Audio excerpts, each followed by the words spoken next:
Esme by Saki. All hunting stories are the same, said Clovis, just as all turf stories are the same, and all— My hunting story isn't a bit like any you've ever heard, said the Baroness. It happened quite a while ago, when I was about 23. I wasn't living apart from my husband then. You see, neither of us could afford to make the other a separate allowance. In spite of everything that proverbs may say, poverty keeps together more homes than it breaks up. But we always hunted with different packs. All this has nothing to do with the story. We haven't arrived at the meet yet. I suppose there was a meet, said Clovis. Of course there was a meet, said the Baroness. All the usual crowd were there, especially Constance Brothel. Constance is one of those strapping, florid girls that go so well with autumn scenery or Christmas decorations in church. I feel a presentiment that something dreadful is going to happen, she said to me. Am I looking pale? She was looking about as pale as a beetroot that has suddenly heard bad news. You're looking nicer than usual, I said, but that's so easy for you.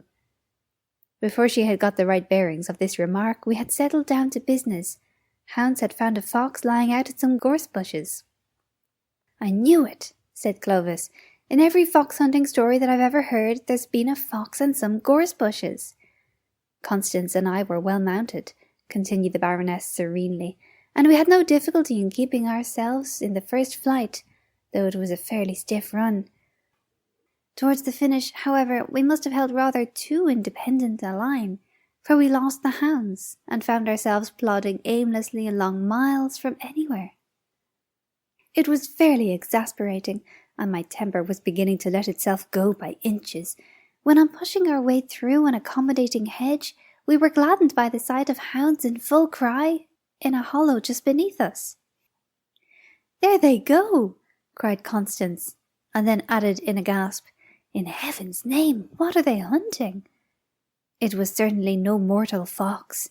It stood more than twice as high, had a short, ugly head, and an enormous, thick neck.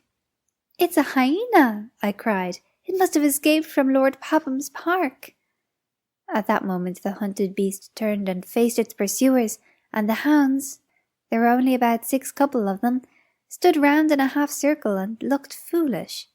Evidently they had broken away from the rest of the pack on the trail of this alien scent, and were not quite sure how to treat their quarry now that they had got him. The hyena hailed our approach with unmistakable relief and demonstrations of friendliness. It had probably been accustomed to uniform kindness from humans, while its first experience of a pack of hounds had left a bad impression. The hounds looked more than ever embarrassed as their quarry paraded its sudden intimacy with us, and the faint toot of a horn in the distance was seized on as a welcome signal for an unobtrusive departure. Constance and I and the hyena were left alone in the gathering twilight. What are we to do? Asked Constance. What a person you are for questions, I said.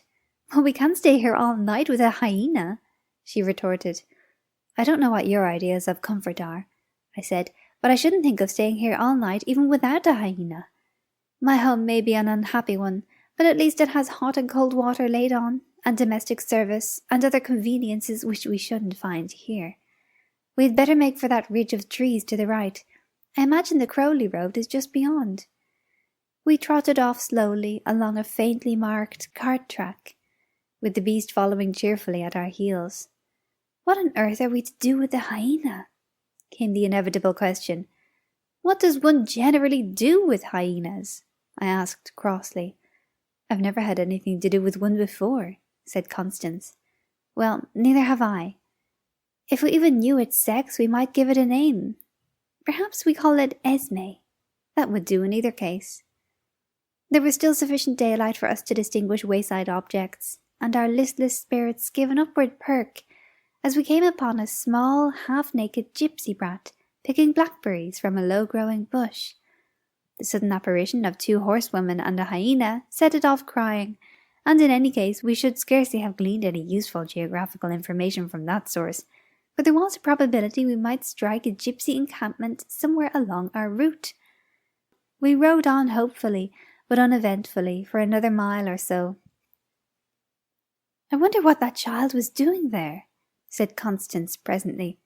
Picking blackberries, obviously. I don't like the way it cried, pursued Constance.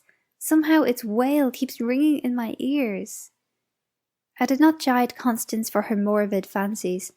As a matter of fact, the same sensation of being pursued by a persistent, fretful wail had been forcing itself on my rather overtired nerves. For company's sake, I hallooed to Esme, who had lagged somewhat behind. With a few springy bounds, he drew up level, and then shot past us. The wailing accompaniment was explained. The gypsy child was firmly, and I expect painfully, held in his jaws. "Merciful heaven!" screamed Constance. "What on earth shall we do? What are we to do?" I am perfectly certain that at the Last Judgment Constance will ask more questions than any of the examining seraphs. "Can't we do something?" she persisted tearfully, as Esme cantered easily along in front of our tired horses. Personally, I was doing everything that occurred to me at the moment. I stormed and scolded and coaxed in English and French and gamekeeper language. I made absurd, ineffectual cuts in the air with my thongless hunting crop. I hurled my sandwich case at the brute. In fact, I really don't know what more I could have done. And still we lumbered on through the deepening dusk, with that dark, uncouth shape lumbering ahead of us, and a drone of lugubrious music floating in our ears. Suddenly Esme bounded aside into some thick bushes, where we could not follow. The wail rose to a shriek, and then stopped altogether. This part of the story I always hurry over, because it really is rather horrible. When the beast joined us again, after an absence of a few minutes, there was an air of patient understanding about him, as though he knew he had done something of which we disapproved, but which he felt to be thoroughly justifiable. "How can you let that ravening beast trot by your side?" asked Constance. She was looking more than ever like an albino beetroot. "In the first place, I can't prevent it," I said. "And in the second place, whatever else he may be, I doubt if he's ravening at the present moment." Constance shuddered. "Do you think the poor little thing suffered much?" came another of her futile questions. "The indications were all that way," I said. "On the other hand, of course, it may have been crying from sheer temper. Children sometimes do." It was nearly pitch dark when we emerged suddenly into the high road. A flash of lights and the whir of a motor went past us at the same moment at uncomfortably close quarters. A thud and sharp screeching yell followed a second later. The car drew up, and when I had ridden back to the spot, I found a young man bending over a dark, motionless mass lying by the roadside. "You have killed my Esme!"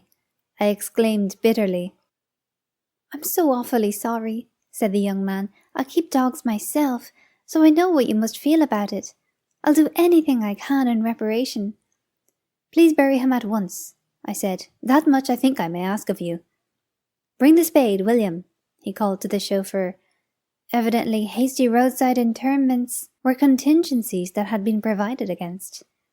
The digging of a sufficiently large grave took some little time. "I say, what a magnificent fellow," said the motorist, as the corpse was rolled over into the trench. "I'm afraid he must have been rather a valuable animal." "He took second in the puppy class at Birmingham last year," I said resolutely.